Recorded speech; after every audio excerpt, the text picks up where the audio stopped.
আসসালামু আলাইকুম প্রিয় শিক্ষার্থী। আজকে আমরা বাস্তব সংখ্যা সম্পর্কে আলোচনা করব। বাস্তব সংখ্যার এমসিকিউ অনেকের কাছে হার্ড মনে হয়, আসলে হার্ড না।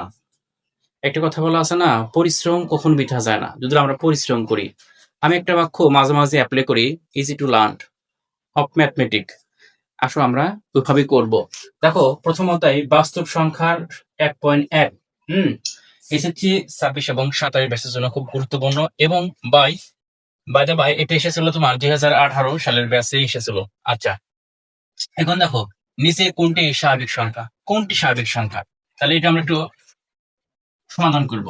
তাহলে দেখো -1 এটা কোনো স্বাভাবিক সংখ্যা নয়, কিন্তু এটা ঋণাত্মক সংখ্যা। এবং বর্গমূল আছে, এটাও কিন্তু স্বাভাবিক সংখ্যা নয়। এটা কিন্তু ওই যে 5/2 আছে, এটা কিন্তু ভগ্নাংশ। ঠিক আছে, তাহলে আমার এটা কি হবে, 3 হবে। কেন 3 হবে, কেন বলো তো? স্বাভাবিক সংখ্যা বলতে বোঝাই আমরা কত 1 2 3 বাই যেতেই থাকবে, কিন্তু এগুলো তোমার কি স্বাভাবিক সংখ্যা। তার মানে এটা কি হবে তোমার সলিউশন। এটা আর করে দেওয়ার প্রয়োজন হলো না। ঠিক আছে,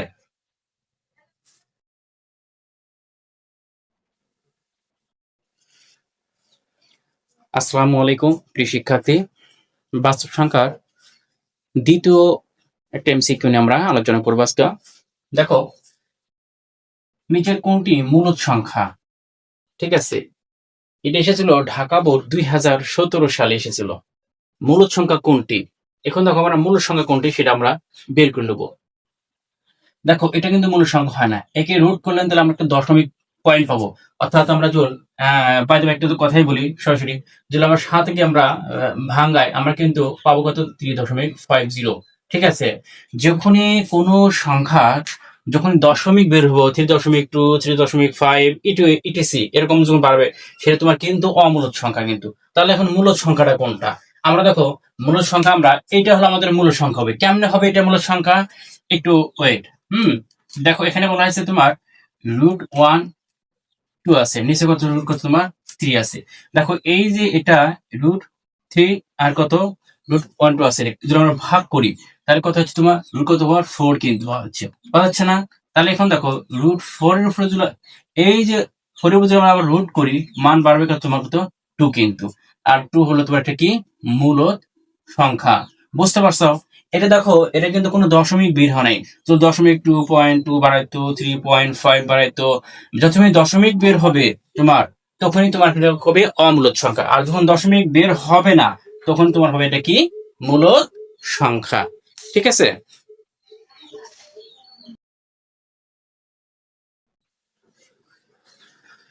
আসসালামু আলাইকুম প্রিয় শিক্ষার্থী। আমরা এমসিকিউ 3 নম্বরটা নিয়ে হাজির হলাম বাস্তব সংখ্যার। গত 2 পর্ব আমরা 1 2 করেছি, আজকে 3 করব। আমরা রেগুলার তোমার এমসিকিউ একটা করে আমরা দেবো বাস্তব সংখ্যার। ঠিক আছে, আসো আমরা প্রথমতই অঙ্কটার সঙ্গে পরিচয় হয়।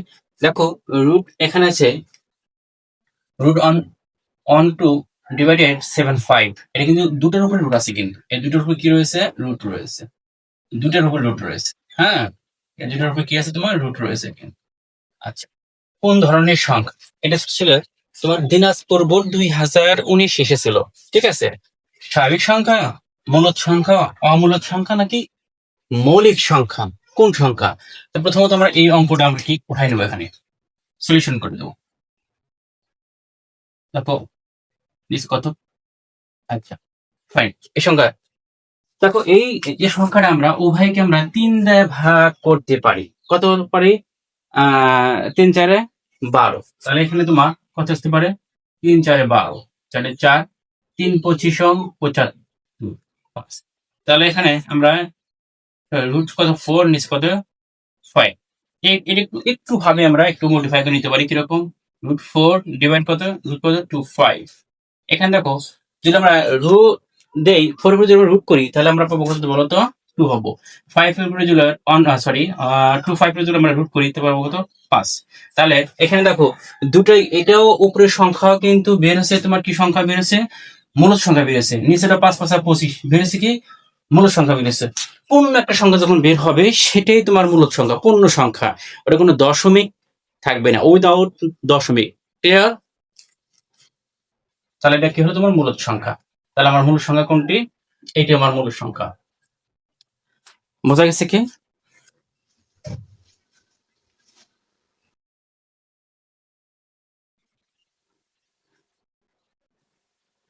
আসসালামু আলাইকুম প্রিয় শিক্ষার্থী, আমরা 4 নম্বর এমসিকিউ নিয়ে আজকে আলোচনা করব। নিচের কোনটি মূলদ সংখ্যা? এটা এসেছিল 2017 সালে চট্টগ্রাম বোর্ড এসেছিল কিন্তু। তাহলে মূলদ সংখ্যা কোনটি? দেখো, এটা আমরা যদি আমরা রুট কত তোমার 12 কি রুট করি, 3 আছে নিচে, এটা কিন্তু হবে না, এটা কিন্তু মূলদ সংখ্যা হবে না। রুট এটা যদি আমরা করি, এটাও কিন্তু আমার মূল সংখ্যা হবে না, কিন্তু এটাও হবে না। এখন বাকি থেকে আমার কিন্তু এইটা আমার মূল সংখ্যা। কেমনে এটা মূল সংখ্যা, আমি ক্লিয়ার করে দেবো। দেখো, এখানে আছে রুট কত তোমার 8 ডিভাইডেড কত, রুট কত তোমার 2 আছে কিন্তু, আছে না? আচ্ছা ফাইন। আমরা এর ভিতরের সংখ্যাটা আমরা একটু মডিফাই করে নেবো।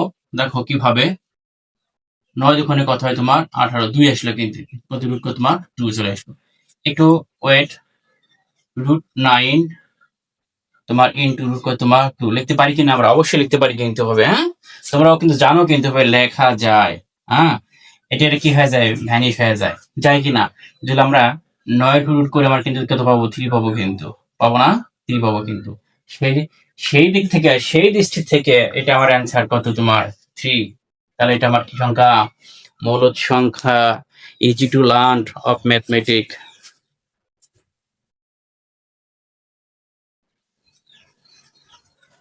আসসালামু আলাইকুম প্রিয় শিক্ষার্থী, বাস্তব সংখ্যার আজকে 5 নম্বর এমসিকিউ নিয়ে হাজির হলাম, যেটা রাজশাহী বোর্ড 2017 সালে আমরা পেয়েছি।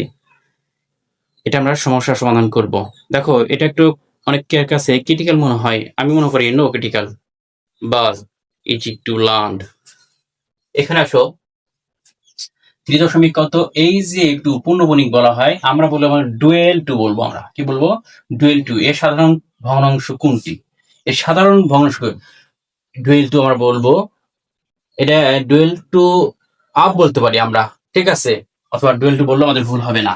তাহলে এখন দেখো, এই সংখ্যাটা আমরা একটু ফলো করি, এর সাধারণ ভগ্নাংশ কোনটি? তাহলে এখন দেখো, আমার সাধারণ ভগ্নাংশ কোনটি সেটা আমরা বের করবো কিন্তু। প্রথমত আমরা অঙ্কটা একটু আমরা এখানে মেনশন করলাম। দেখো, এটা আমরা কিভাবে লিখতে পারি? দেখো, এই দশমিক পরে একটা সংখ্যা উপরে কি আছে তোমার, অনুভায় বলি পূরক রয়েছে বা পূর্ণবর্গ সংখ্যা রয়েছে। তাহলে আমরা একটু খেয়াল করো, একটা আমরা 9 কি লিখবো, 9 লিখবো, অর্থাৎ 9 লিখবো। এরপরে দেখো, এখানে এই যে 3 দশমিক কত তোমার 2 লিখবো, সরাসরি যোগ করে দেবো 1। তাহলে এখানে এরপরের সংখ্যাটা কত আছে তোমার, একটা 3 আছে কিন্তু, তাই আছে না? এখানে দেখো, বিয়োগ করো, কত আছে তোমার এখানে, যদি আমরা বিয়োগ করি, কত বাড়াবো বলো তো, 29 বাড়াবে, নিচে কত তোমার 9 চলে আসলো কিন্তু, আসলো কিনা? আচ্ছা, তাহলে এটাকে আমরা কি করে ভাগ করে নেবো, হ্যাঁ? 3 নং কত হয় তোমার 27 কিন্তু, আমরা লিখতে পারি কিন্তু। বিয়োগ করে কত আসলো এখানে, 2 চলে আসলো কিন্তু।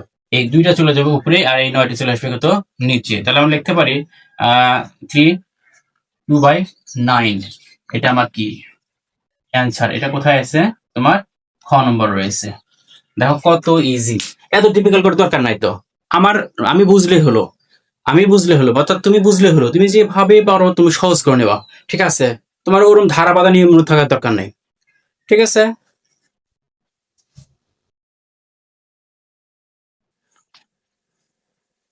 আসসালামু আলাইকুম প্রিয় শিক্ষার্থী, আবার আমরা আসলাম 6 নম্বর ক্লাস নিয়ে এমসিকিউ, যেটা 2020 সালে ঢাকা বোর্ড এসেছে কিন্তু। বাস্তব সংখ্যার অঙ্ক আছে, সেটা সম্বন্ধে আমরা সমাধান করব। আসো, এখন দেখো, এখানে বলা হয়েছে এ দশমিক, এখানে 4 এর উপর আছে পূর্ণবর্ণিক সংখ্যা, আমরা অন্যভাবে বলতে পারি, পূরকও বলতে পারি। তাহলে এখানে 5 এর আছে পূর্ণবর্ণিক সংখ্যা সমান কত? ঢাকা বোর্ড এসেছিল তোমার 2020 সালে এসেছিল। দেখো, একটু খেয়াল করি, তাহলে এটার মান কত নির্ণয় করতে বলছে। তাহলে আমরা মানটা একটু নির্ণয় করি। প্রথমত আমরা এই অঙ্কটা কি করবো, একটু এই অঙ্কটা একটু তুলে নেবো প্রথমত, ঠিক আছে? 4 এর উপর পূর্ণবর্ণিক দেবো আমরা, 5 এর পূর্ণবর্ণিক। দেখো, একটু ভালো করে খেয়াল করো, যেগুলোর সংখ্যার উপর পূর্ণবর্ণিক থাকবে আমরা, এক কথা বলছো, বা যেগুলোর সংখ্যার উপর পূরক থাকবে, আমরা এটা পূরকও বলতে পারি, ঠিক আছে? থাকবে। আচ্ছা, তাহলে আমরা সে করে কি লিখবো, আমরা 9 লিখবো, একটা রেখা দিয়ে ভাগ চিহ্ন, সেগুলো আমরা, তাহলে এখানে একটা উপর আছে, একটা দুটো উপর আছে, দুটো বলে, হ্যাঁ পারবো না? আচ্ছা, এই দুইটা কি করবো আমরা, মনে করো যে এখানে দশমিক নাই, তাহলে এখানে 0 4 এটা লিখবো কেন? এরপরে এই দশমিকের আগের সংখ্যাটা কি করবো আমরা বিয়োগ করব। একটু ভালো খেয়াল করো যে তোমার দশমিকের ভ্যালু নাই, তাহলে আমরা এখানে দশমিক আমরা সরি ভুল বললাম, শূন্য কোনো ভ্যালু নাই, তাহলে আমরা এখানে শূন্য আবার কি করবো না, ব্যবহার করবো না, সামনে শূন্য ব্যবহার করবো না। তাহলে এখানে আমার এখানে বাড়াচ্ছে তোমার কত 45, 45 সাথে আমি যদি 0 বিয়োগ করি 45 আসবে, এখানে 9 9 চলে আসবে।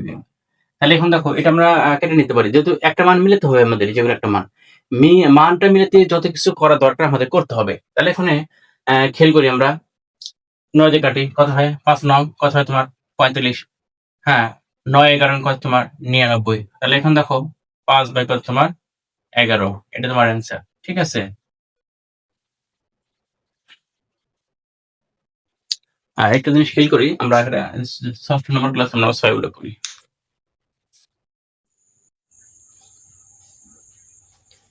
আসসালামু আলাইকুম প্রিয় শিক্ষার্থী, আজকে আবার আমরা 7 নম্বর একটা অঙ্ক নিলাম।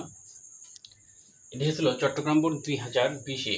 দেখো 0 দেখো 3 পূর্ণপণিক 3 পূর্ণপণিক আছে, এটাকে আমরা সরাসরি প্রুফও বলতে পারি। প্রুফ বলতে পারি আমরা এই জন্যই আমাদের সুবিধার্থে, কিন্তু মানে একটা সংখ্যাটা একটি ডুয়েল আছে, ডবল রয়েছে। আচ্ছা ফাইন, সাধারণ ভগ্নাংশ কোনটি? তাহলে এখন সাধারণ ভগ্নাংশ কোনটি সেটা ব্যবহার করতে বাই করতে বলছে। তাহলে এখন দেখো, তাহলে 0.3 পূর্ণপণিক এখানে 3 পূর্ণপণিক রয়েছে, কিন্তু এর আগে দেখো দেখো একদম ইজি। এর আগে দেখো আমরা করেছি কিন্তু যেগুলো সংখ্যার উপর কি কয়টা সংখ্যার উপরে পূর্ণপণিক রয়েছে, হ্যাঁ সে কটা আমরা কি করব 9 ব্যবহার করব। তাহলে এখন দুটো রয়েছে, তাহলে দুটো আমরা কি করব 9 ব্যবহার করব, করবো না? আর আগের মধ্যে কিন্তু আগে যে নিয়মটা শিখেছি আমরা 6, সেম জিনিসটা কিন্তু আমরা করব। হ্যাঁ মাইনাস দেবো দশমিক পর কত আছে তোমার, এটা আছে মাইনাস দেবো তোমার 0। আচ্ছা ফাইন, তাহলে এখন দেখো এখানে কিন্তু কোনো দাম নাই, এর দিলেও যা না দিলেও তাই, ঠিক আছে। আচ্ছা তাহলে আমরা এখানে সরাসরি 33 লিখি, বিয়োগ করি। এখানে দেখো এই 33 শূন্য বিয়োগ করলে 33 আসে, 9 9 চলে আসলো। ঠিক আছে, এটা হলো আনসার। বোঝা গেছে কি কত ইজি একটা অঙ্ক। আসসালামু আলাইকুম প্রিয় শিক্ষার্থী, আজকে আমরা আবার 8 নম্বর একটা অঙ্ক নিয়ে হাজির হলাম, বাস্তব সংখ্যার। দেখো এই অঙ্কটা আমরা সমস্যার সমাধান করব। দেখো এটা এসেছিল তোমার রাজশাহী বোর্ড 2019। দেখো এখানে বলা হয়েছে 0.55 এবং একটা 5 এর উপর আছে তোমার পূর্ণপণিক রয়েছে অথবা পূরক রয়েছে, এর সামান্য ভগ্নাংশ কোনটি? প্রশ্ন সামান্য। তাহলে আমরা একটু ব্যাখ্যা করি কি ব্যাখ্যা করবো বলো তো? আচ্ছা এটা প্রথমত আমরা গুরুত্ব নিই, একটা উপর কিন্তু পূর্ণপণিক রয়েছে অর্থাৎ কি ডুয়েল রয়েছে। তাহলে এখন দেখো আমরা লিখতে পারি প্রথম থেকে একটা রেখা দিই বা ভগ্নাংশ দিই। এখন দেখো আমার একটা সংখ্যার উপর কিন্তু পূর্ণপণিক রয়েছে, তাহলে আমার একটা 9 হবে। তাহলে দশমিকের পর কটা সংখ্যা রয়েছে 1 2, তাহলে আমরা কি দুটো কি করব শূন্য ব্যবহার করব। এখন দেখো একটু খেয়াল করি আমরা, এখানে দশমিকের পরে কটা সংখ্যা আছে তোমার দুটা, একটা সংখ্যার উপরে কি আছে তোমার পূর্ণপণিক রয়েছে কিন্তু আছে না। আচ্ছা ফাইন, তাহলে এখন দেখো আমরা এটা টোটালি আমরা লিখতে পারি, আমরা কিভাবে লিখতে পারি টোটালি ভাবে এভাবে লিখতে পারি, কিন্তু পারি কিনা? তাহলে এই পূর্ণপণিক এর সংখ্যার পরে কটা সংখ্যা রয়েছে সেগুলোর সংখ্যা আমরা কি করবো বিয়োগ করবো, এখান থেকে কি করবো বিয়োগ করবো। তাহলে এখন দেখো এখানে আমরা নিচেটা ঠিক রাখলাম। এখন দেখো এটা আমরা শূন্য দিলে হবে না দিলে হবে, শূন্য আমরা দেবো না। হ্যাঁ আচ্ছা এটা যদি বিয়োগ করি তাহলে আমরা পাচ্ছি কত তোমার 500 পাচ্ছি, কিন্তু তাই পাচ্ছি না।